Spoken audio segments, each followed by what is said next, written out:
Happy New Year! I'm toasting with seltzer because, like many of you, I'm starting the new year with a renewed commitment to my health. So here's to your health. Last month, I put up a poll on my community tab asking about your top priorities for 2025, and you overwhelmingly chose lifestyle improvements. I am so with you. There are a few areas I'd like to tweak and make some improvements to. Living with MS is hard, and so is making lifestyle changes. Today, I'd like to share some tips and tools that have helped me over the years to help you improve your lifestyle habits. I'll put them all in a free handout that you can download. Use the tips and tools that are helpful to you, and then come back and let me know how they helped. There are 4 lifestyle pillars of health that I follow to help me to live well with my MS. They help me to manage my symptoms, they help me to prevent comorbid conditions, and possibly prevent progression. They are diet. I try to eat the most nutrient-dense and anti-inflammatory foods that I can find. I describe my diet as whole food plant-based, and I try to eat plant-based foods that are as close to their natural state as possible. Exercise. I move my body every day to keep it strong and flexible. This also helps to keep my body functional and improves my neuroplasticity, the rewiring of my brain. Sleep. I try to get 7 to 8 hours of sleep every night. This helps my brain to detox and lets my body rest and repair. And finally, kindness through compassion and mindfulness. I do this through regular mindfulness practices and meditation, and I also see a therapist regularly to help me with the challenges of living with chronic illness and with life in general. There are lots of tools and tips that I've used over the past 2 decades or so that can help us in all 4 of these areas. In this video, I'm not going to share all the science behind the recommendations, but I will put some links above and in the description below where I do dive into the research if you're curious. So let's start with diet. I try to keep things simple. If it's grown on a plant, eat it. If it's made in a plant, don't. Eating whole, real foods will help our bodies to be healthy. Eating highly processed foods, foods that are manufactured in plants with additives and preservatives and chemicals, will not help our health and will probably lead to more health problems. Michael Pollan, the author of In Defense of Food, said, "Eat food, not too much, mostly plants." Another simple way to think of it. When it comes to making meals, I like to keep it simple too. Fill in our plates with 1/2 non-starchy veggies, 1/4 plant-based protein, and 1/4 starchy veg is an easy way to plan meals. I wrote a cookbook that has 15 simply nutritious plant-based meal plans, and I'll link that below too. To help keep shopping simple, I shop the perimeter of the grocery store. That's where you're going to find most of the whole, real foods. When we go down the aisles, we find the more shelf-stable foods that are typically highly processed.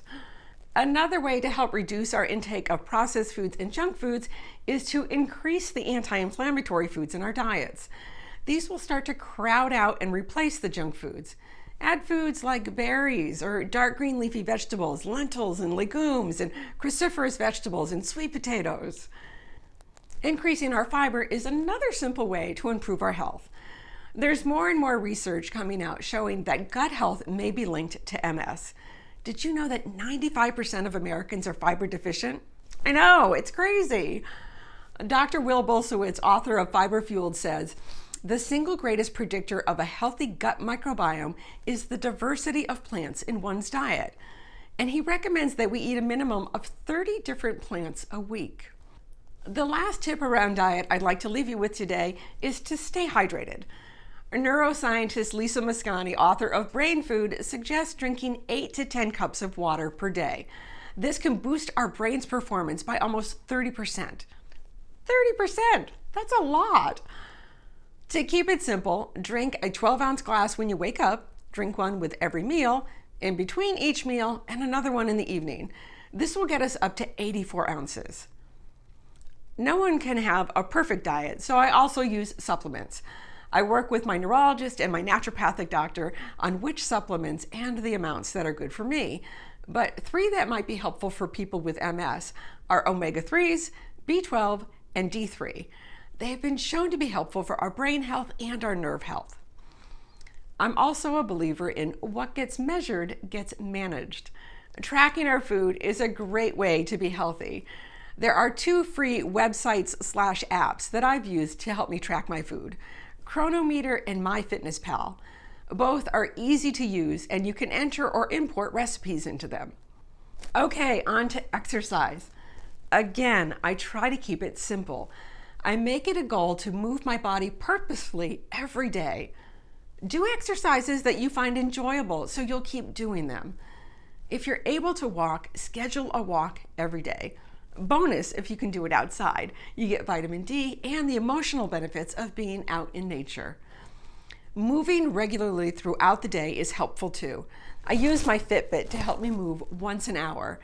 It reminds me to move. You can also set a timer on your phone or your computer to remind you to move regularly throughout the day.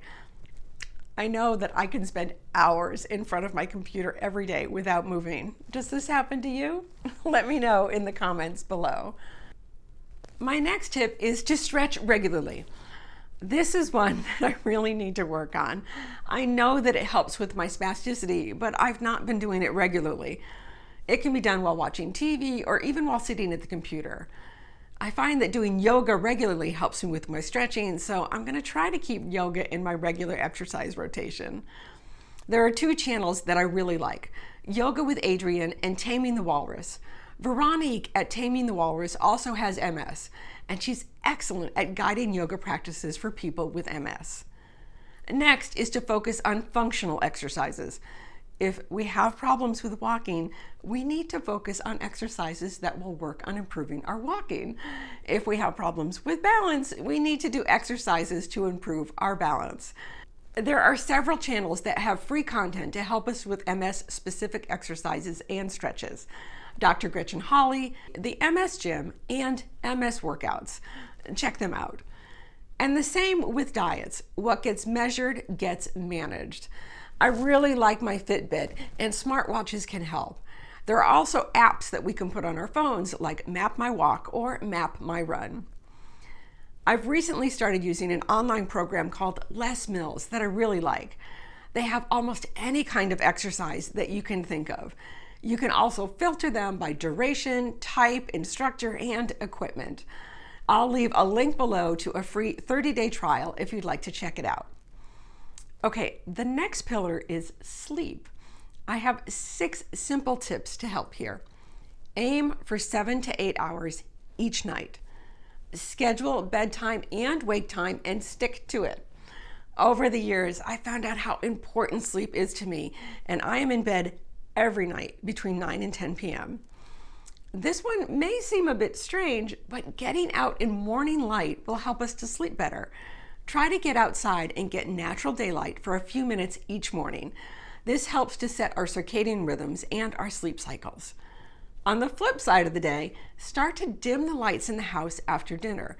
This will help to signal our bodies that it's getting close to sleep time. Keeping our bedrooms cool and dark will help us to sleep better too. And finally, no screens in the bedroom.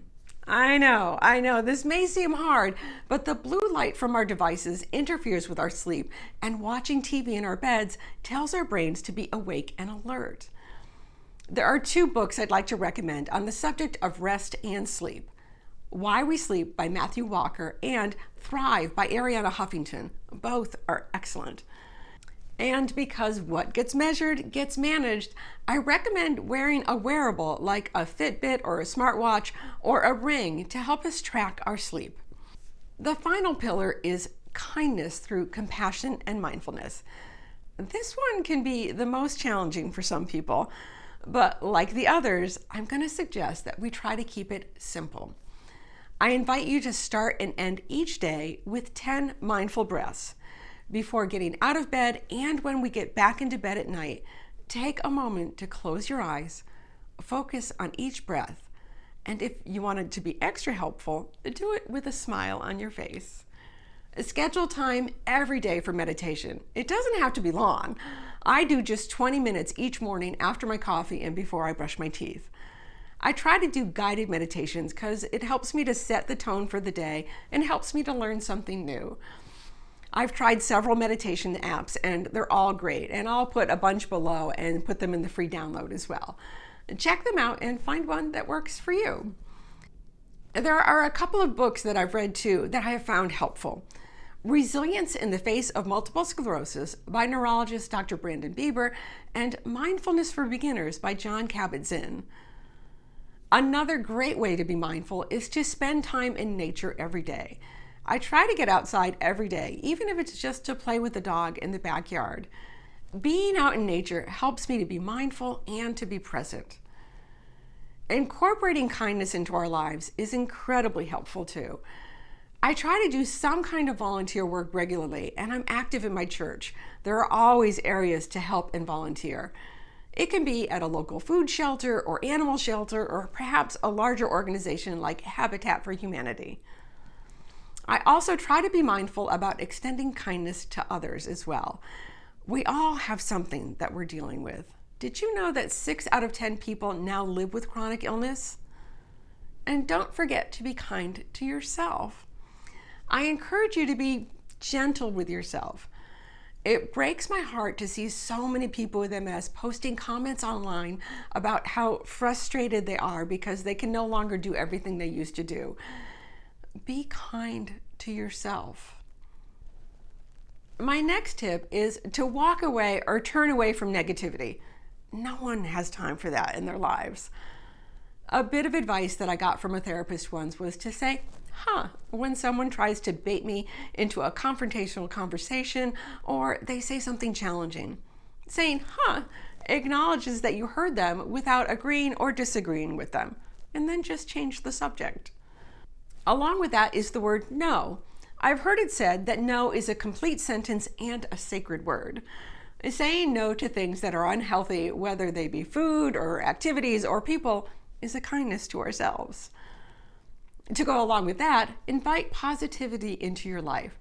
I subscribe to 2 different news sources that focus on positive news: the Good News Network and CNN's 5 Good Things newsletter.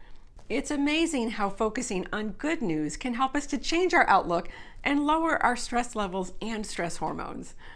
Speaking of focusing on good, the last tip that I'd like to share with you today is to have a gratitude practice. Having a tangible gratitude practice can help us to be more mindful of all the good things we have in our lives. And this brings me back to what gets measured gets managed. Keeping a record of things that we're grateful for will help us to be more grateful. I recently started using the Day One app for journaling, and I try to include at least one thing that I'm grateful for in each entry. My goal with my MS is to make it the most boring thing about me.